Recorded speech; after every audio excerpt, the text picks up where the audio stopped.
Anda kembali bersama kami di Kompas Malam. Saudara, Lembaga Bantuan Hukum atau LBH Jakarta sudah menerima 519 aduan dari warga korban konsumen Pertamax yang diduga oplosan.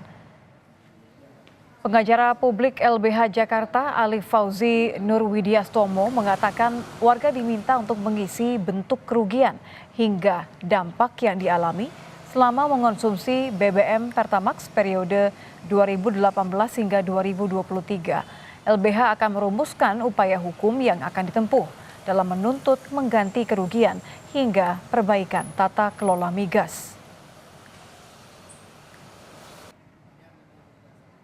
Kami telah menerima sekitar 519 aduan dari warga masyarakat yang merasa dirugikan.